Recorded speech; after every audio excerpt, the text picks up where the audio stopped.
All right, just a brief intro on today's session. Was out at Bad Attitude. It's Friday, I believe it's the 2nd of January, and things went pretty well considering I guess the day in general. My goals are constantly evolving right now because I've just got a weird body at this point with the back tightening up and then the pec thing too. So just trying to be realistic with my uh, goals each workout, and also not just so rigid on each on each day's work. So being flexible as far as what I do for the day. Like today, I originally conceived of working up after a little speed work on doing a heavy triple. I decided that the work that I got in doing the accommodated squats on the box and all that was plenty, and felt like I had actually a pretty good breakthrough in terms of feeling like I was in a groove, and able to find it, and knew where it was, sort of thing. So really great progress there.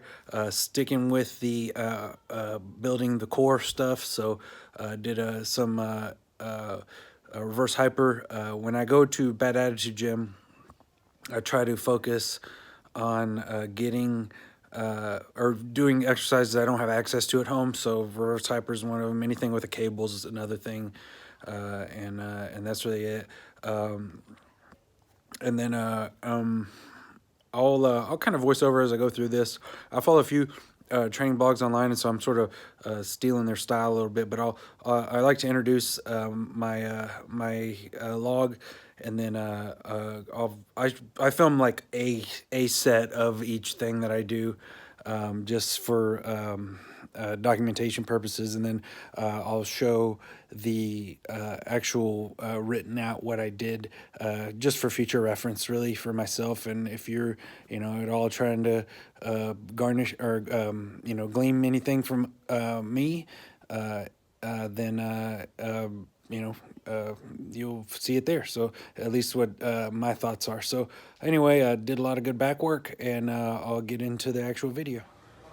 So here I was, just trying to find the right box height. You can see there, the I'm at a little bit of a femoral deficit there on that box height. I think that was the fourth pin on those boxes, and I do believe those are Elite FTS squat boxes. They're a few probably generations older, but they're I think they're pretty consistent. And here you can see me finding the correct spot, and I'm fairly certain that is on the fifth pin on that box, but that's right at parallel, as you saw there. So getting into the setup for the squat or the speed, so-called speed squatting today. I think the jury's still out on if the actual speed element of this style of training is what actually gives you benefit or not, but a lot of people swear by it. So and I did for a long time and had a lot of good results. That doesn't necessarily mean that it's science, but what I was working with was the green bands. I think those are in the ballpark of 100 to 120 at my pin setting at the top, no clue on the bottom. And I was using the Buffalo bar because I wanted to stick with something that had a similar feel to a straight bar, because I'm gonna do a meet here in February, which is I think like 6 or so weeks away. It's my son, kind of. I gotta bring those guys with me on every other week or so. They actually, that little guy will run the monolift here and there, and he actually kind of thinks it's kind of cool. It seems like to me, but anyway. Working weight, I think for what squat I've done so far at 435, I think I ended up a little heavy today as far as my working weight. I should have been like just a hair above 200 on the bar weight, and I think I think that bar is a 55-pound bar and 2 plates, so probably more closer to like 235 or 45 or something like that. So not exactly by the book there, or if I am in the range, I'm on the heavy end. Squatting in I think it's an old Centurion that was cut to make briefs. So my buddy Adam has loaned those to me until I can build my collection of gear up again. But anyhow, I'm going to cut ahead here and actually get into some of the squatting and critiquing some of the actual lifting here.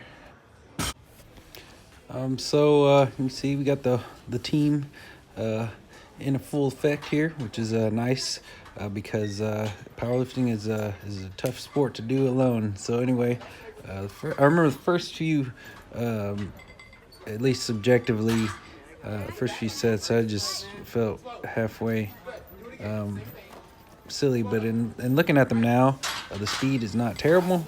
And I do see what my training partners were talking about, just not staying quite tight on the bottom, kind of almost over relying on the box to stop for these reps. But things do get better as the session progresses. The I guess the bar path slash groove that I found in this set was I guess marginally better. I'm still not quite feeling things. You see, I hit the hole. Knees do come forward just a hair, and I'm standing up relatively quick with it, but just sort of plopping down onto the box there. I think later on, Greg's here is going to comment.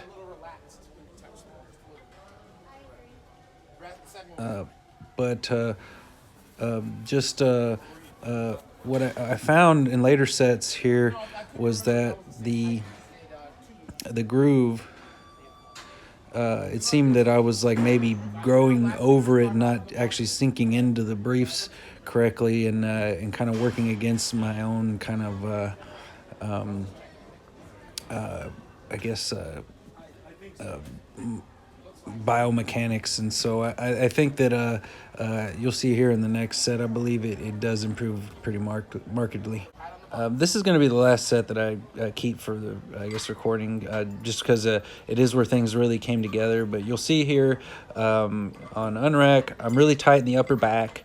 It's something I'm actually conscious of here. When I get down to the box, I don't like lose any lower back tightness or let the knees come in, and the squats seem to just kind of come up more smoothly, better bar path, and they felt better. My back actually felt better the rest of the session, following whatever I figured out here. And so this was really, I think, what I needed to learn, and really what I'm starting to feel the speed work is actually beneficial for, because you get a lot of setups and unracks and a lot of reps, and you really get the you really learn how to do a low rep attempt, because you just get a lot of practice. I mean, I'm doing 8 sets here on speed work, and I think you finally get it right after doing so many sets, and then you learn that feel, and you can replicate it, and then you really become more machine-like in your approach. And so a lot of good things here. The biggest takeaways again for me were feeling I guess unafraid to sit back into that suit.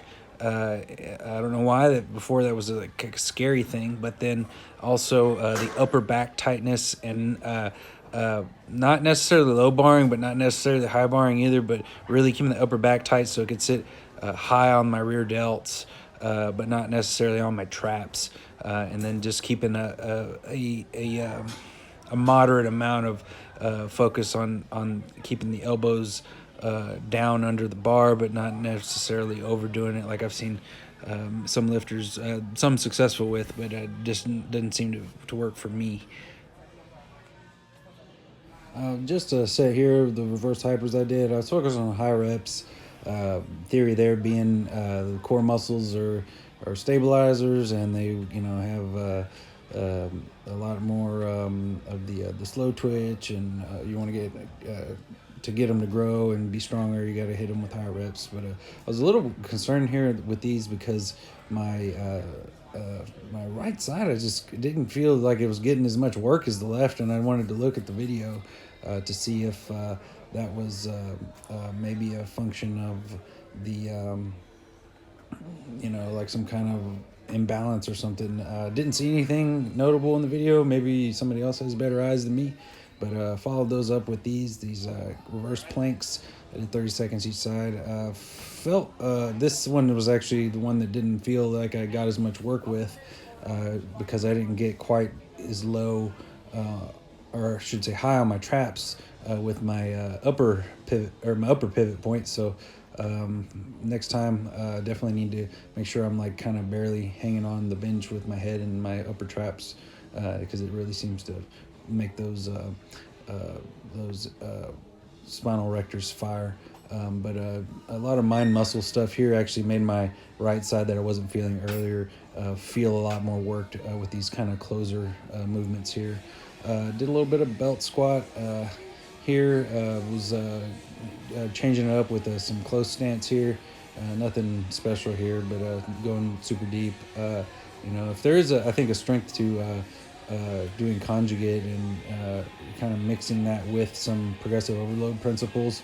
It's something like this. Like I squat wider than this, for the competition, and so this is a variation here, and the depth is also a variation. And I'll have to follow this up for like a week or so, pushing the weight and the reps a little differently, or maybe keep the same reps and try to go heavier or something. But 3 sets of these really tore my quads up pretty good. Had been shying away from doing the glute ham raise abs here, but with some just focus on mind muscle stuff, you can't even really see what's going on here. But just thinking about the abs, man, they really were taking a good amount of work here with these, and I think I ended up doing sets of 8 with this blue band, which I think is a mini. I have no clue how much resistance that is, but it does feel considerable. So just to close out here, workout was beginning with basically 0 weight reverse hypers. I'm not sure if I did 100, but I did a lot. I was waiting on some training partners to show up, and so I sort of did that, and actually didn't even write them down, but I did some calf raises as well. Super sub like failure stuff. But I really just wanted, before I got into any squatting, to just get my erectors like pumped full of blood and used to firing healthily. And so I did 100 reps or ballpark 100 reps there. Very random sets, but they were all at least close to 20 reps a piece. Did the 8 speed squat sets at 235 at 8 sets of 2. Then did some real reverse hyper work, again focusing high rep, but actually using some resistance, and was using for a working set there a plate on each side, so 2 plates, 90 pounds.